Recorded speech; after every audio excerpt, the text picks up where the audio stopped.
तो कल हम रेस्पिरेशन में बात कर रहे थे कि कैसे एक लिविंग सेल के अंदर एनर्जी प्रोड्यूस होती है, फूड का ब्रेकडाउन होता है। तो रेस्पिरेशन में हमने देखा, चाहे वो प्रोकैरियोटिक सेल हो या यूकैरियोटिक सेल हो, जो फर्स्ट स्टेप है जिसे हम बोलते हैं ग्लाइकोलाइसिस, वो फर्स्ट स्टेप सभी में एक ही जैसा होता है।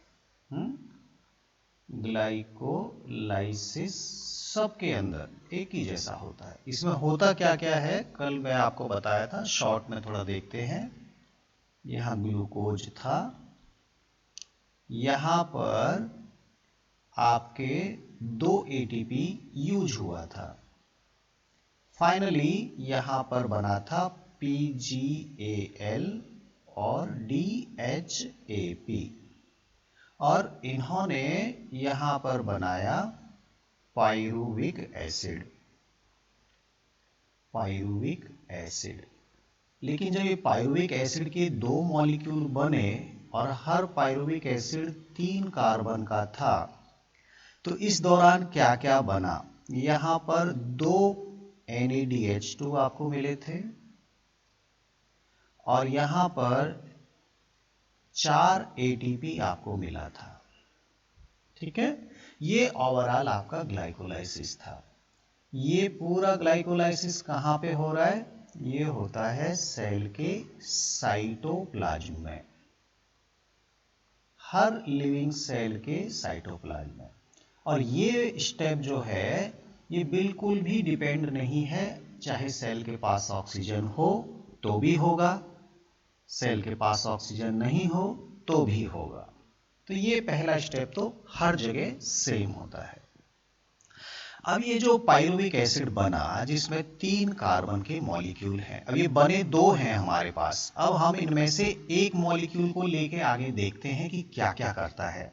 जो एक मॉलिक्यूल करता है वही दूसरा मॉलिक्यूल भी करेगा। तो अब ये जहां जो आपका PGAL और DHAP बना, ये जो 2 मॉलिक्यूल बने, यहां से हर प्रोसेस लगभग ये आपको 2 बार यूज करना है। ठीक है, ये तो कल मैं आपको समझा दिया था।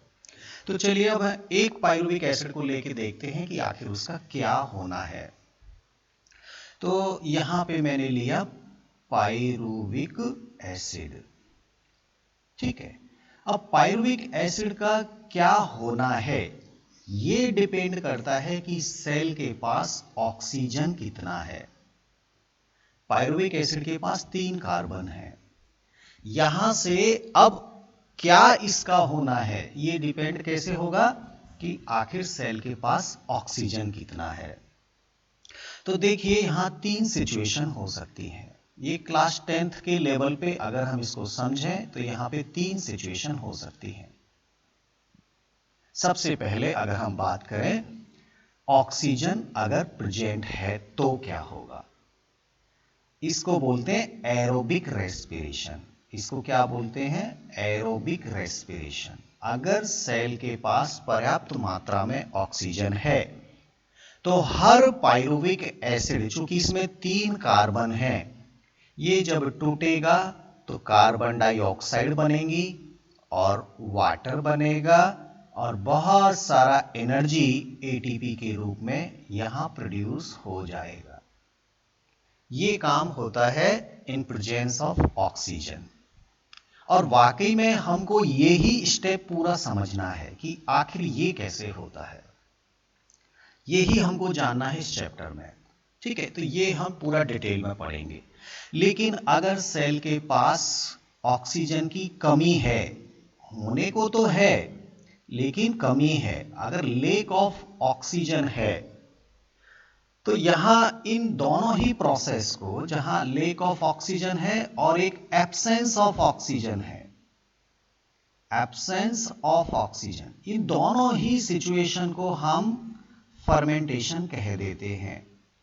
फर्मेंटेशन, हालांकि इनको आप अनएरोबिक रेस्पिरेशन भी कह सकते हैं। एब्सेंस ऑफ ऑक्सीजन एब्सोल्यूट आप बोल सकते हैं, अनएरोबिक रेस्पिरेशन, इन दोनों को ही आप बोल सकते हैं। अलग अलग बुक में इसका कोई फिक्स वो दिया नहीं है, फिर भी आप इन दोनों को अनएरोबिक रेस्पिरेशन भी कह सकते हैं। ये जो प्रोसेस होगा लेक ऑफ ऑक्सीजन, लेक में थोड़ा सा कुछ हिंट छुपा हुआ है। लेक ऑफ ऑक्सीजन में बनता है lactic acid. Lake of oxygen में क्या बनता है? लैक्टिक एसिड प्लस थोड़ा बहुत एटीपी भी निकलेगा, थोड़ा बहुत एनर्जी तो निकलेगा। तो यहां लैक्टिक एसिड बनता है। और अगर वहां बिल्कुल भी ऑक्सीजन नहीं है, 100% अनएरोबिक रेस्पिरेशन अगर हो रहा है एब्सेंस ऑफ ऑक्सीजन में, तो ये यहां पर बनेगा एथिल एल्कोहल। एथिल एल्कोहल बनेगा। ये आपको क्लास 10 से ही याद होगा। जब एथिल एल्कोहल बनता है तो ध्यान देना, एथिल एल्कोहल में 2 कार्बन होते हैं। यहां 3 कार्बन वाला पायरुविक एसिड था। 3 कार्बन वाला जब 2 कार्बन के ये कंपाउंड बनाएगा, इसका मतलब यहां पर एक कार्बन डाइऑक्साइड भी प्रोड्यूस होगी। एथिल एल्कोहल में CO2 भी प्रोड्यूस होगी और यहां पर बहुत कम एटीपी भी बन जाएगी। ये काम हो सकता है। ध्यान देना, लैक्टिक एसिड में अभी भी 3 कार्बन हैं। फिर भी कंपैरेटिवली एथिल एल्कोहल की बजाय यहां पर थोड़ा सा ज्यादा एनर्जी निकलता है। एक्चुअली वहां हाइड्रोजन भी होते हैं, हाइड्रोजन बॉन्ड भी टूटते हैं, तो कंपैरेटिवली इस प्रोसेस में थोड़ा ज्यादा एनर्जी निकलता है, इसमें और भी कम एनर्जी निकलता है।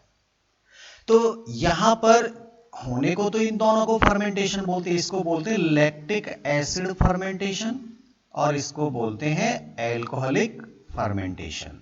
ये दोनों को हम फर्मेंटेशन कह सकते हैं, एल्कोहलिक फर्मेंटेशन और लैक्टिक एसिड फर्मेंटेशन। ठीक है। और चूंकि ऑक्सीजन यहां सही मात्रा में उपलब्ध नहीं है, इसलिए दोनों को हम क्या बोल सकते हैं? Anaerobic respiration.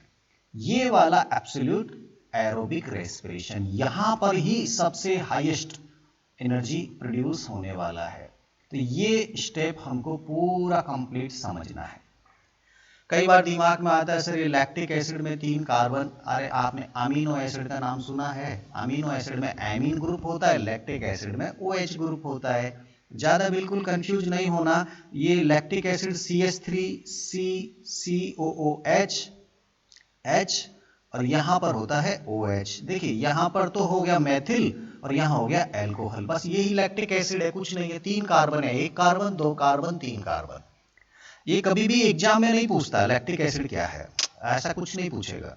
बस थोड़ा दिमाग में रखना है कि लैक्टिक एसिड अगर बना रहा है तो कार्बन डाइऑक्साइड नहीं बनाना।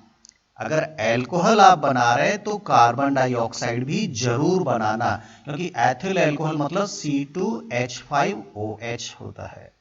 बस इतना थोड़ा दिमाग में रखना है। ठीक है। तो ये 3 रास्ते हैं और खास तौर पे कुछ माइक्रो ऑर्गेनिज्म प्रेफर करते हैं कि वो लैक्टिक एसिड ही बनाएं। जैसे दूध को दही में कन्वर्ट करने वाले लैब बैक्टीरिया, वो बैक्टीरिया हमेशा लैक्टिक एसिड ही बनाते हैं। उनको ऐसी कंडीशन चाहिए, ऐसी सिचुएशन चाहिए कि वो बस लैक्टिक एसिड बनाना वो सब पसंद करते हैं, बैक्टीरिया। और जो यीस्ट होता है, यीस्ट नाम आपने सुना होगा, YEAST। यीस्ट एक यूनिसेलुलर फंगस है, यूनिसेलुलर फंगस है और ये हमेशा एल्कोहल बनाना पसंद करता है। लेकिन इसको ग्रोथ करने के लिए कैसी सिचुएशन चाहिए? अनएरोबिक टाइप की चाहिए।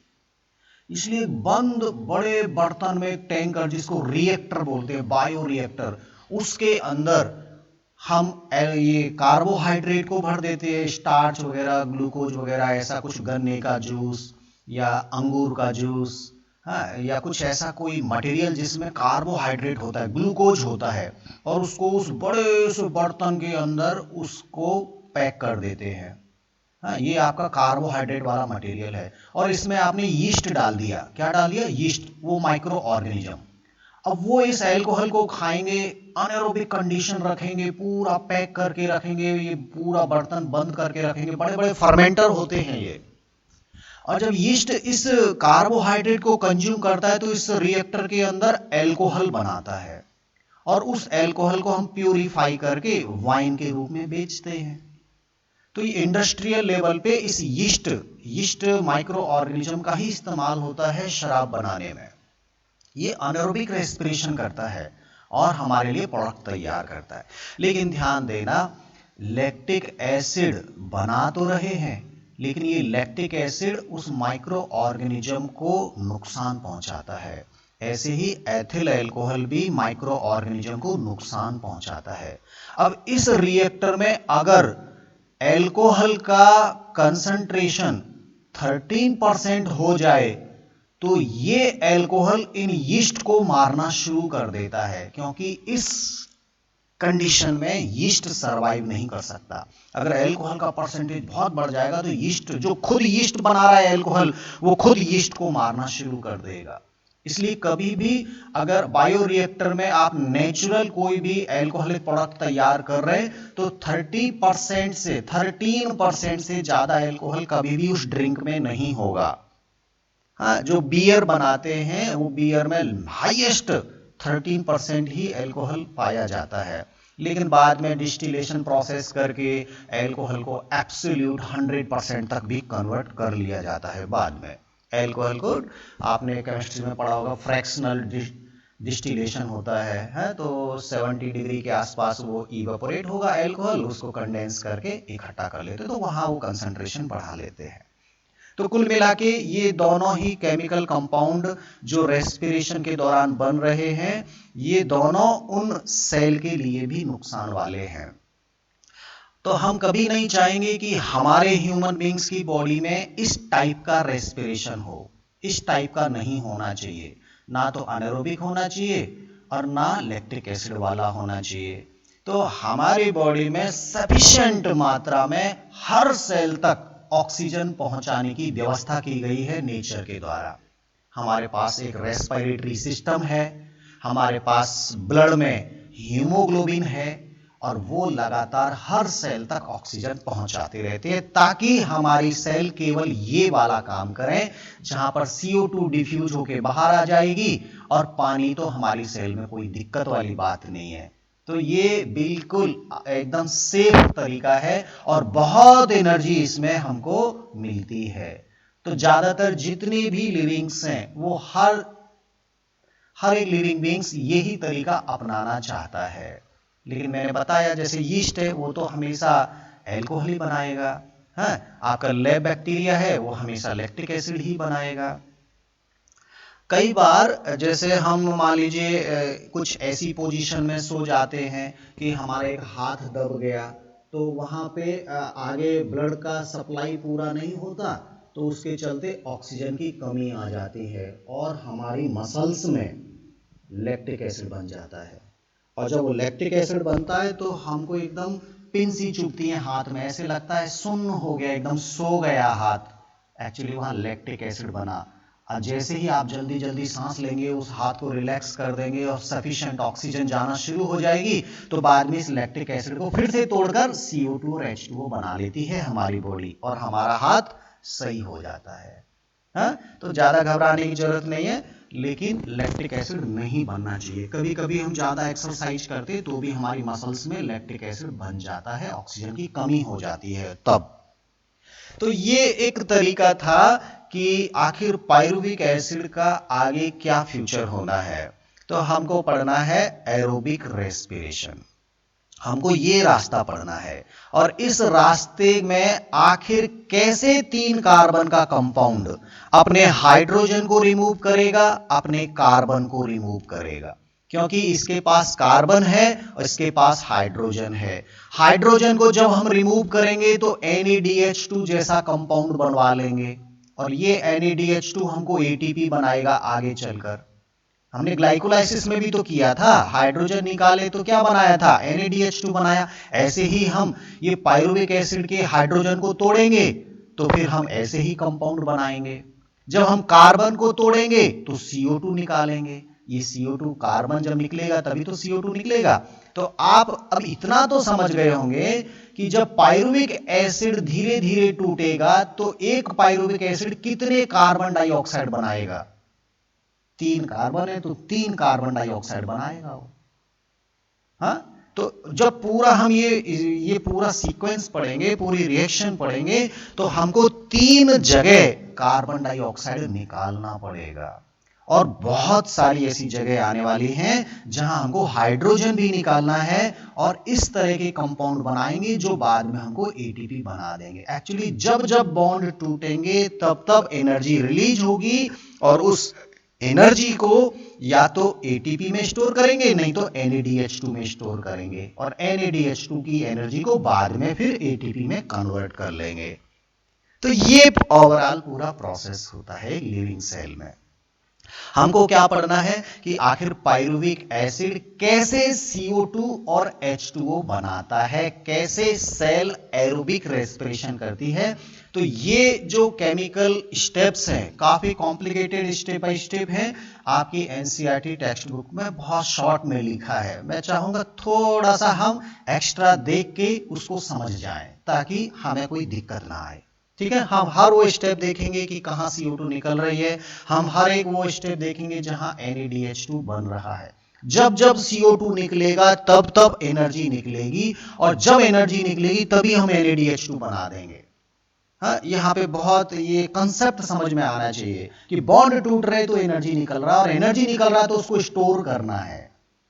तो क्रेब्स नाम के व्यक्ति ने, किसने, क्रेब्स नाम के व्यक्ति ने अपने साइंटिफिक रिसर्च के दौरान बड़ी मेहनत के बाद वो सीक्वेंस ढूंढा कि आखिर कैसे एक पाइरुविक एसिड बनाता है एटीपी और कार्बन डाइऑक्साइड और पानी। तो पाइरुविक एसिड की मैं बात करता हूं। कितने कार्बन? 3 कार्बन। अब देखिए ये पाइरुविक एसिड अभी साइटोप्लाज्म में बना है, ग्लाइकोलाइसिस से बना है। सबसे पहले तो इसको भेजना पड़ेगा, ये सेल है, अभी यहां पाइरुविक एसिड है, इसको भेजना पड़ेगा माइटोकॉन्ड्रिया में। ये क्या है? माइटोकॉन्ड्रिया। तो पाइरुविक एसिड को भेज दीजिए माइटोकॉन्ड्रिया में। अब माइटोकॉन्ड्रिया के अंदर जो लिक्विड भरा पड़ा है इसको बोलते हैं मैट्रिक्स। इसको क्या बोलते हैं? मैट्रिक्स बोलते हैं। इस मैट्रिक्स में वो सभी एंजाइम्स मौजूद हैं जो पाइरुविक एसिड को तोड़कर CO2 और H2O बना सकते हैं इन प्रेजेंस ऑफ ऑक्सीजन।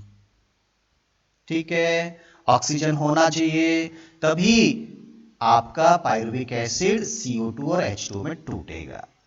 तो यहां पर क्या होगा, पहले पाइरुविक एसिड एक लिंक रिएक्शन में जाएगा, एक ऐसी रिएक्शन में जाएगा कि उसके बाद फिर वो एक साइक्लिक इवेंट करने वाला है।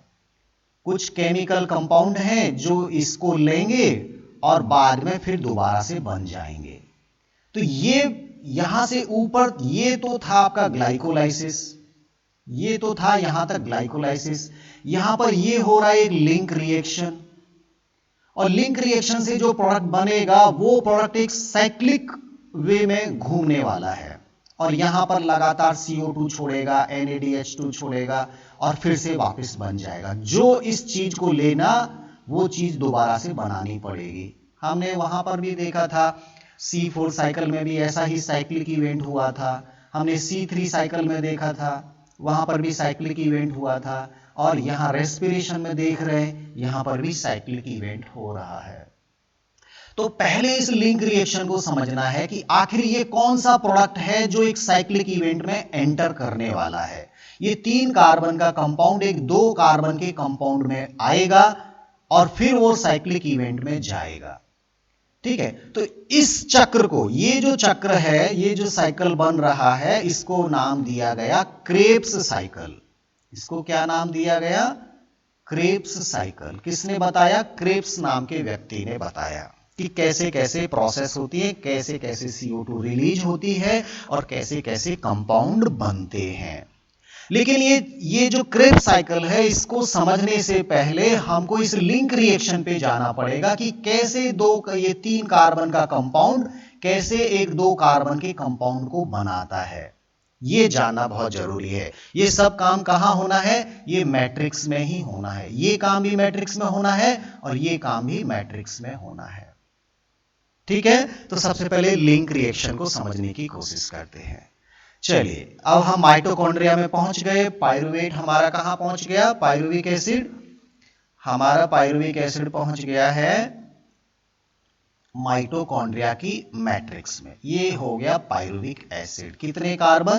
3 कार्बन। इसको कन्वर्ट होके बनाना है एसिटिल कोएंजाइम ए। ध्यान देना मैं क्या बोल रहा हूं, acetyl, ACE, acetyl coenzyme A.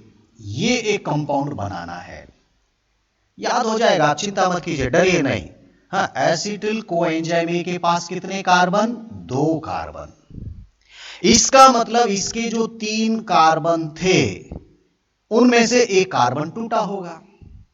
हाँ, और इसके जो हाइड्रोजन वगैरह जुड़े थे वो हाइड्रोजन वगैरह भी टूटे होंगे। भाई हाइड्रोजन भी तो जुड़े हैं, वो भी टूटे होंगे। तो इसका मतलब यहां पर कुछ ना कुछ एनर्जी जरूर निकली होगी। जब 3 कार्बन वाला 2 कार्बन वाला एक कंपाउंड बना रहा है तो जरूर यहां पर क्या निकला होगा? एनर्जी निकली होगी। तो उस एनर्जी को स्टोर करना है। स्टेप बाय स्टेप टूट रहा है तो स्टोर करना है। स्टोर करने के लिए जब हाइड्रोजन यहां से निकलेंगी, कार्बन तो है, कार्बन निकल जाएगी CO2 के रूप में। एक कार्बन निकाल दीजिए, CO2 बना दीजिए। ठीक है, सीधा सिंपल। अब यहां पर हाइड्रोजन भी निकले होंगे। हाइड्रोजन निकले होंगे तो क्या बनाना है? यहां पर NaDH2 बना दीजिए। क्या बना दिया मैंने? NaDH2 बना दिया। और यहां पर ये कोएंजाइम ए कहां से आ गया? ये कोएंजाइम ए, मैंने जब एंजाइम आपको पढ़ाए थे तो मैंने बताया था कि कुछ केमिकल हैं जो टेम्परेरी आके सबस्ट्रेट से जुड़ेंगे ताकि वो आसानी से प्रोडक्ट में चेंज हो जाए। तो इसका मतलब पायरुविक एसिड के साथ कोएंजाइम ए आया होगा, वो इससे जुड़ा होगा। तो पायरुविक एसिड के साथ कोएंजाइम ए आके जुड़ा, और जोड़ने के लिए यहां मैग्नीशियम आयन का होना बहुत जरूरी है। ये मैग्नीशियम आयन बिल्कुल याद रख लीजिए।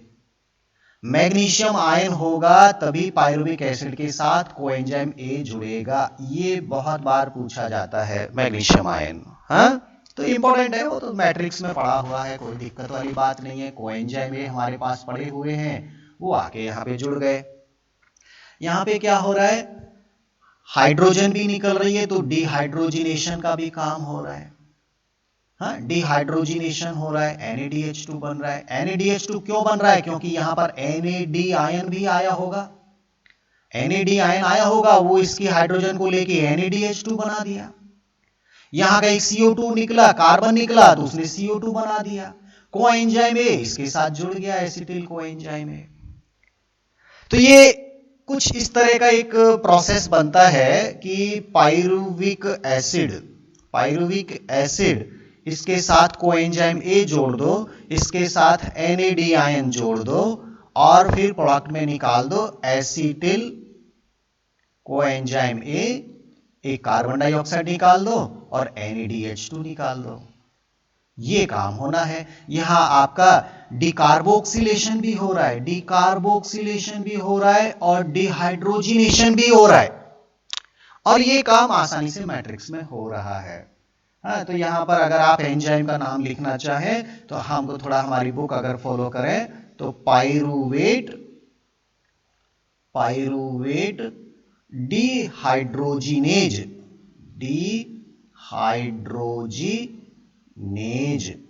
ये एंजाइम थोड़ा सा याद हो जाए तो ठीक है, नहीं तो जाने दीजिए। आपको तो कंसेप्ट समझना है कि 3 कार्बन वाला पायरुविक एसिड 2 कार्बन वाले एसिटिल कोएंजाइम ए में चेंज होगा, कार्बन डाइऑक्साइड रिलीज होगी, हाइड्रोजन जो निकलेंगी उनसे NaDH2 बना लिया जाएगा। ध्यान देना, NaDH2 जो बनते जा रहे हैं ना, आगे चलकर ये ATP बनाएंगे, इसलिए ये एनर्जी स्टोर हो गई NaDH2 में। इस एनर्जी से आगे ATP बन जाएगा।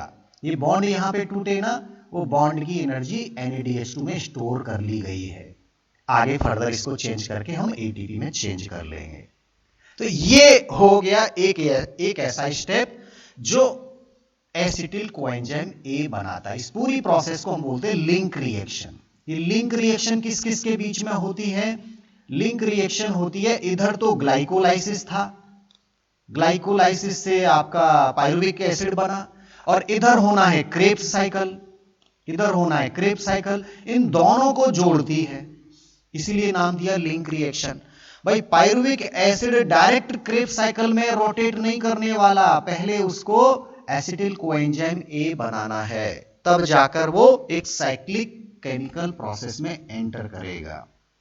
तो this chemical reaction found between the glycolysis and Krebs cycle, so it is also known as the link reaction, and the product of link reaction is the NaDH2 and carbon dioxide। तो एक carbon dioxide तो गई भाई, अभी दो और बची हैं, दो बची हैं, इन दोनों को भी हमको निकाल देना है।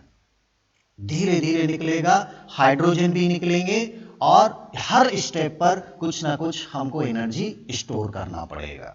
तो चलिए हम बात करते हैं कि लिंक रिएक्शन ने अपना काम कर दिया, और लिंक रिएक्शन ने हमको बना के दिया एसिटिल कोएंजाइम ए। हमको क्या बना के दिया?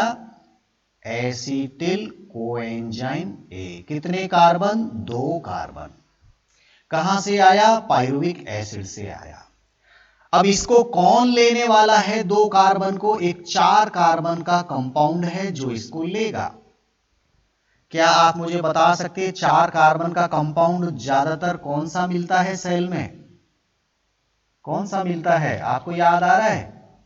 4 कार्बन का कंपाउंड ऑक्जेलो एसिटिक एसिड OAA, याद आया? C4 साइकिल में था भाई, वहां पर PEP ने एक CO2 लिया था, BEP ने, तो OAA बना था।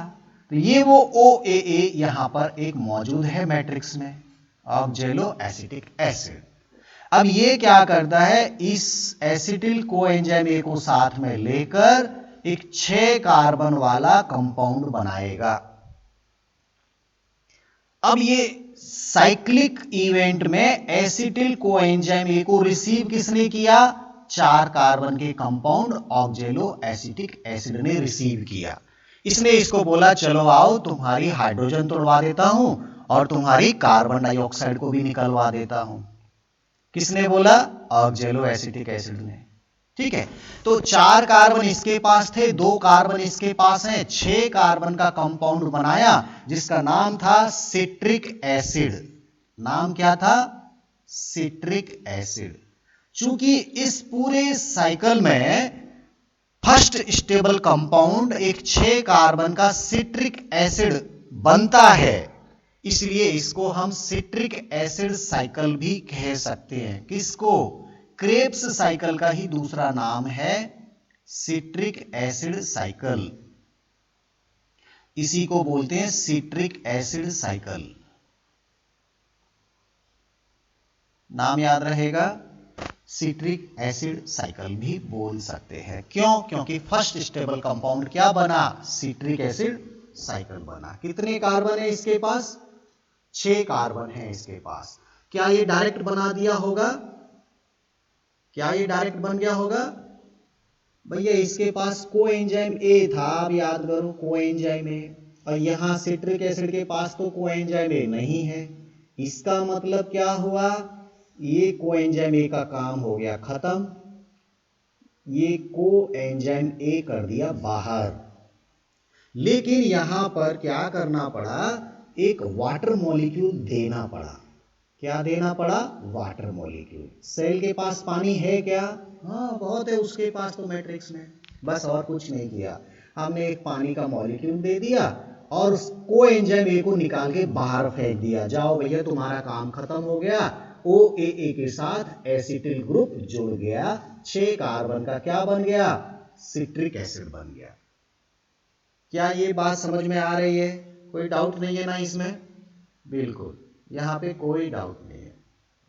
आपके बुक में डायरेक्ट स्टेप आगे फॉलो किया है, हालांकि जब आप थोड़ा सा सीनियर क्लास में जाएंगे, थोड़ा ढंग से समझने की कोशिश करेंगे, तो मैं यहाँ पर थोड़ा एक स्टेप और जोड़ देता हूँ। हालांकि वो कोई खास इंपॉर्टेंट नहीं है, फिर भी उसको जोड़ देता हूं। यहां पर एक और बनता है, ये जो सिट्रिक एसिड है ना, आइसोमर बनाता है।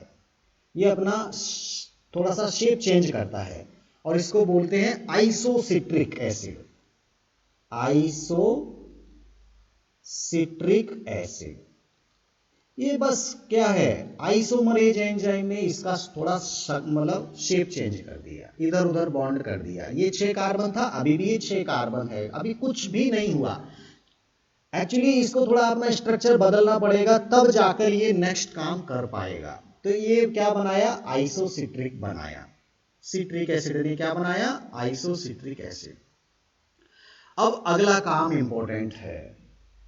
अगला काम क्या है, अगला काम है कि ये 6 कार्बन को अब एक 5 कार्बन का कंपाउंड बनाना है, मतलब एक CO2 निकाल देना है ना काम की चीज, बिल्कुल। तो ये आइसोसिट्रिक को अब बनाना है, एक CO2 यहां से निकालना है। और मैं अगर एक CO2 निकालूंगा तो सीधा डायरेक्ट यहां पे मैं फॉलो करता हूं कंपाउंड का नाम, alpha keto glutaric acid. Alpha keto glutaric acid, ये एक नाम आप पहली बार सुन रहे हैं। ये 6 कार्बन का सिट्रिक एसिड आइसोसिट्रिक में चेंज होने के बाद बनाता है अल्फा कीटो ग्लूटेरिक एसिड। कितने कार्बन, 5 कार्बन। ध्यान देना, इसका मतलब ऊपर क्या हो चुका है, एक CO2 निकल चुका है। ऊपर क्या हुआ, एक CO2 यहां निकल चुका है, तभी तो ये 5 कार्बन बने, नहीं तो कैसे बनते। अब इसका मतलब यहां बॉन्ड टूटे, कोई ना कोई बॉन्ड टूटे हैं यहां पे, तभी तो CO2 निकला है। बॉन्ड टूटे मतलब हाइड्रोजन निकला होगा। इसका मतलब यहां पर क्या निकलेगा, NaDH2 भी बन जाएगा। यहां NAD आयन आया होगा और वो बोला भैया तुम्हारी हाइड्रोजन मुझे दे दो, मैं NaDH2 बना लेता हूं। CO2 भी एक निकल गया है। तो यहां पर आपको मिल चुके हैं 2 प्रोडक्ट।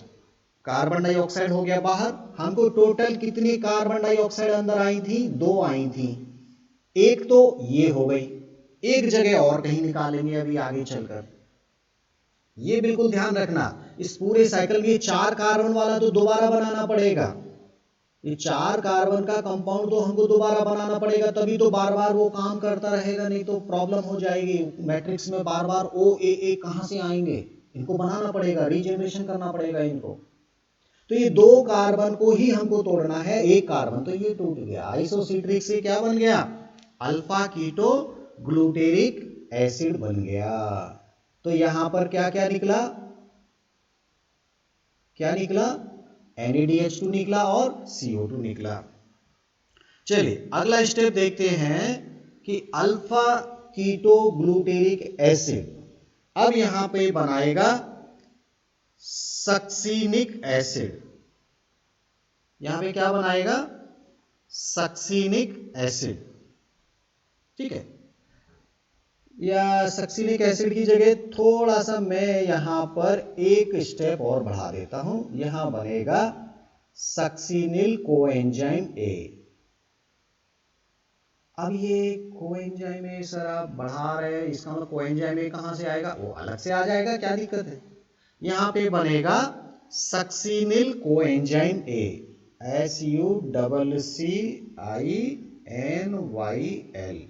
Succinyl coenzyme A।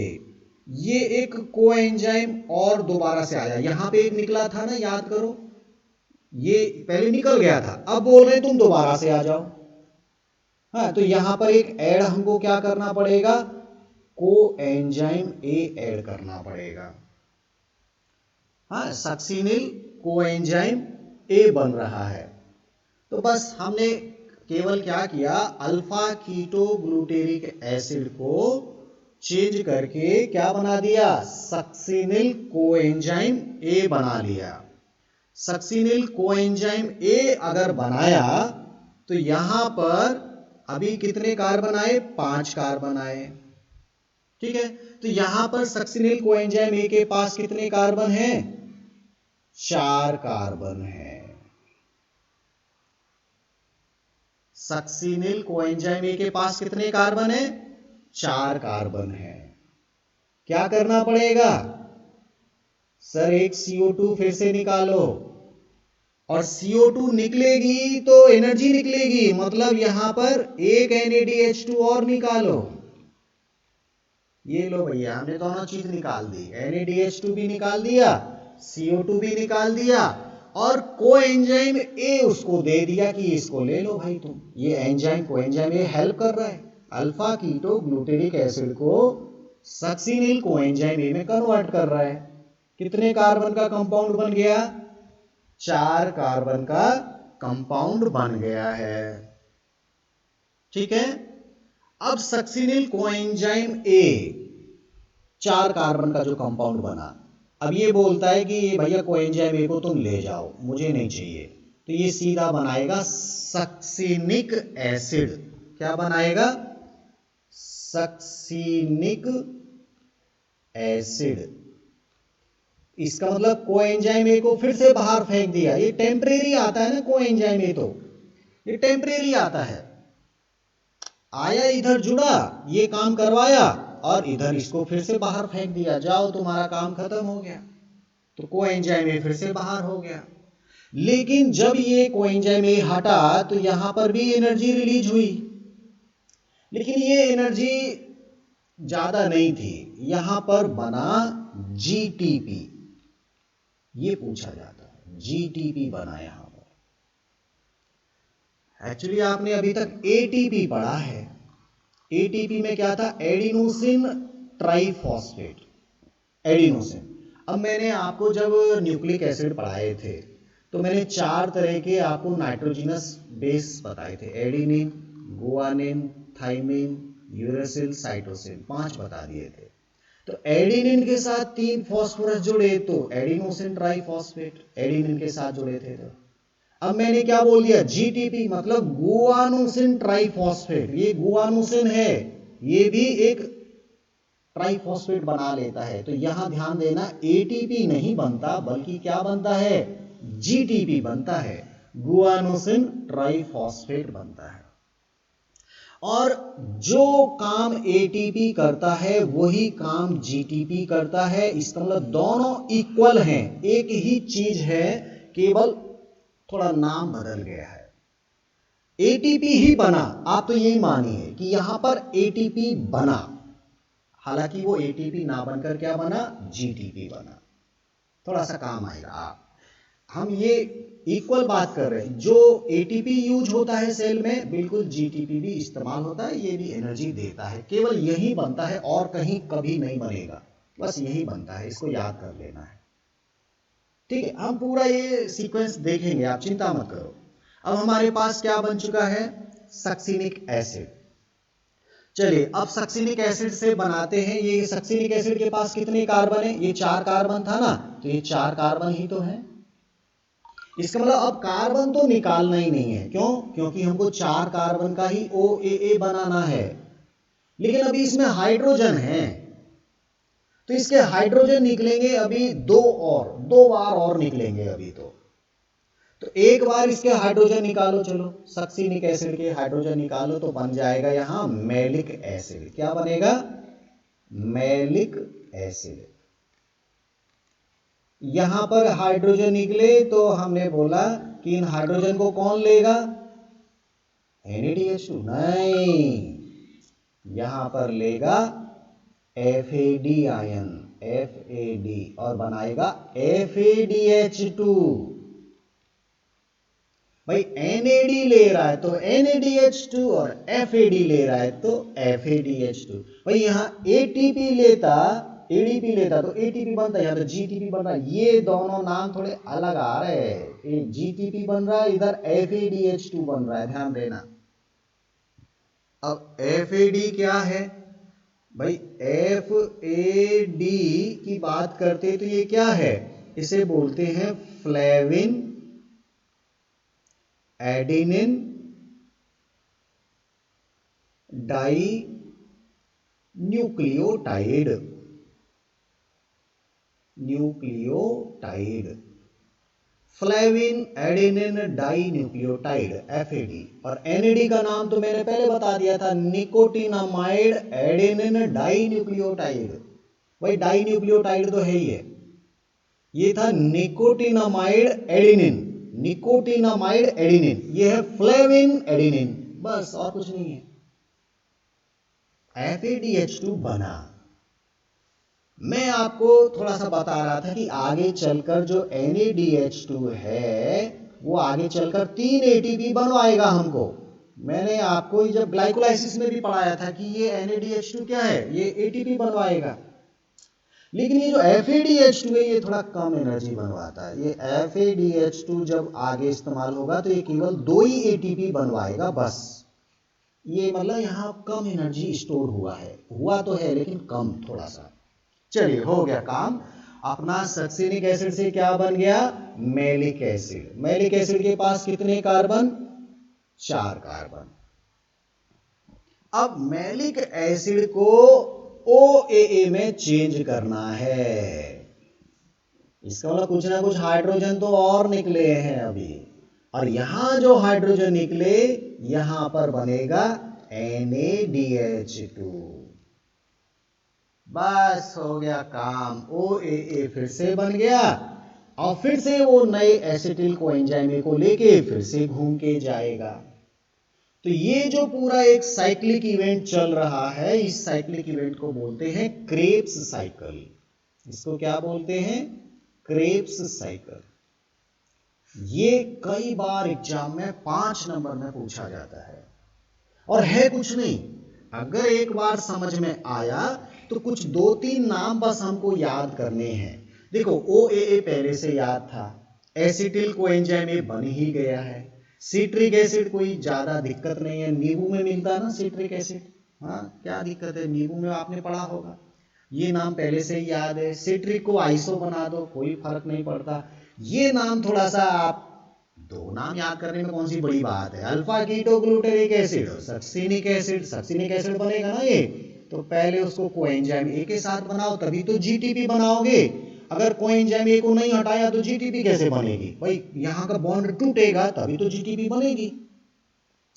तो जब जब बॉन्ड टूटेंगे तब तब कुछ ना कुछ बनेगा प्रोडक्ट, बस वो याद रखो। अब एक बार इसको, चूंकि फोटो अभी बना हुआ है, एक मॉलिक्यूल अगर पाइरुविक एसिड का इधर एंटर किया, एक मॉलिक्यूल अगर पाइरुविक एसिड आया तो क्या क्या बना, इस साइकिल में क्या बना। देखिए एक तो यहां पे लिंक रिएक्शन थी, तो एक NADH2 तो वहां बना था, एक NADH2 याद करो लिंक में, तभी तो एसिटिल कोएंजाइम बना। तो आप इस पूरे चक्र को देखो, क्योंकि ग्लाइकोलाइसिस में तो हमको पाइरुविक एसिड बने, तो पाइरुविक एसिड कितने बने, 2 बने थे। एक पाइरुविक एसिड ने एंटर किया लिंक में, तो एक NADH2 ये हो गया, एक पाइरुविक एसिड का बना रहा हूं, एक NADH2 ये हो गया, ठीक है, गिनते चलिए, एक, दूसरा NADH2 यहां मिला 2, ठीक है, तीसरा NADH2 यहां मिला 3 और एक NADH2 यहां मिला, मतलब 4 क्या बने, NADH2 4 बने, लिंक रिएक्शन को शामिल करते हुए, लिंक रिएक्शन को शामिल करते हुए, ठीक है। और एक बना FADH2, एक क्या बना, FADH2, और एक मिला यहां GTP, एक क्या बना, GTP, ये प्रोडक्ट हमको मिला। और यहां 2 कार्बन का मॉलिक्यूल एंटर किया, एक्चुअली पाइरुविक एसिड से बात करें तो 3 कार्बन का मॉलिक्यूल आ रहा है, तो एक CO2 यहां निकली, एक CO2 यहां निकली और एक CO2 यहां निकली। जैसा आया वो तीनों के तीनों कार्बन हट गए, हाइड्रोजन हट गए, और ये चक्र आपका चलता रहा। ये पूरा chemical process step by step हमको बताया क्रेब्स ने। तो अगर हम इनका थोड़ा ATP कैलकुलेशन करें कि आखिर कितना ATP का फायदा हुआ ये सब होने में, मैंने बताया अभी ये जो बना ना, आगे चलकर कि क्या बनाएगा, हर NADH2 3 ATP बनाएगा, 3 बनाएगा ना। तो एक पायरुविक एसिड ने ये बनाया, हमारे पास तो 2 पायरुविक एसिड थे, हमारे पास कितने थे, 2 पायरुविक एसिड थे। तो इसका मतलब 8 NaDH2 बने होंगे और एक NaDH2 3 के बराबर, तो 8 या 24 ATP के लगभग तो ये काम हो गया। भाई बात समझने की कोशिश करना आप लोग।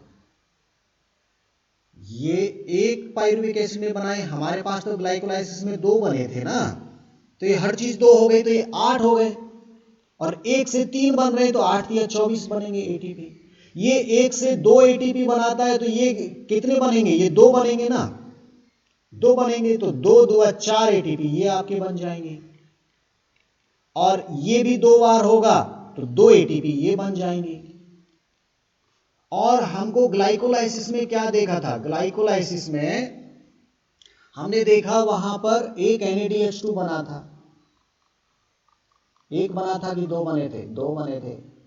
और वहां 4 ATP बनी थी और 2 ATP खर्च हो गई थी।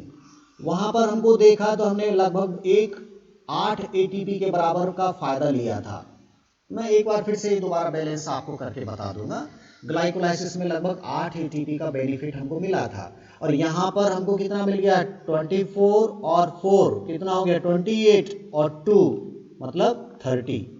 तो 30 ये हो गया और 8 ये हो गया। मतलब अगर ग्लूकोज इसी तरीके से टूटता जाए जैसा कि हमारा सीक्वेंस है, अगर सेम पैटर्न ये स्टेप बाय स्टेप तोड़े, तो लगभग एक मॉलिक्यूल ग्लूकोज से 38 ATP बनता है। ये बिल्कुल याद रख लीजिए। लेकिन कभी भी सेल में ऐसा सीक्वेंस चलता ही नहीं है। वहां तो फैट भी है, लिपिड भी है, वहां रेस्पिरेशन भी चल रहा है, वहां फोटोसिंथेसिस भी हो रहा है, वहां प्रोटीन सिंथेसिस भी हो रहा है। अभी हो सकता है कि ऑक्जेलो एसिटिक एसिड को उठा के कोई दूसरा ले गया, हो सकता है एसिटिल को एंजाइम को कोई और ले गया। तो आपस में वो केमिकल लगातार बनते रहते, टूटते रहते, बनते रहते, टूटते रहते। लेकिन एक आइडियल अगर सेम पैटर्न फॉलो करे तो लगभग एक मॉलिक्यूल ग्लूकोज से 38 ATP का प्रॉफिट होता है। ठीक है, तो मुझे लग रहा है कि क्रेब्स साइकिल अब आपको शायद परेशान नहीं करेगा। अगर आपने स्केच थोड़ा बुक में जो बनाया है उसको या तो मॉडिफाई किया हो, या आपने अपने हाथ से अगर रफ में बनाया होगा, तो क्रेब्स साइकिल आप कभी नहीं भूलेंगे, नहीं तो आपको बहुत परेशान करेगा। एक बार फिर से रिपीट करते हैं। पहले क्या हुआ, ग्लाइकोलाइसिस, पहले क्या हुआ, ग्लाइकोलाइसिस। फिर क्या आया, लिंक रिएक्शन आई। फिर क्या आया, क्रेब्स साइकिल आया। ठीक है, यहां टोटल ग्लाइकोलाइसिस में 2 NaDH2 बने और -2 ATP हुआ और +4 ATP बने। ये कहानी तो यहां की है। लिंक रिएक्शन में अब 2 बार होगी ना लिंक रिएक्शन, 2 पायरुविक एसिड बने होंगे, तो 2 बार होगी तो 2 NaDH2 यहां बनेंगे। बस ये इसका आउटपुट है। क्रेब्स साइकिल में क्या होगा, क्रेब्स साइकिल में 3 जगह मतलब 3 × 2 6 NaDH2 मिले होंगे, और 1 × 2 ये 2 आपको FADH2 मिलेंगे, और 1 × 2 ये आपको 2 GTP मिलेंगे। GTP = ATP। तो जब आप इनको सबको कैलकुलेट करके देखोगे तो 1 ग्लूकोज अगर कंप्लीट रेस्पायर करता है तो लगभग 38 ATP का बेनिफिट होता है। कब, एरोबिक रेस्पिरेशन में, अदरवाइज नहीं होगा। ठीक है, अनएरोबिक में जब ग्लूकोज टूटता है, लैक्टिक एसिड और अल्कोहल बनाता है, तो only 7% energy is released, only 7%।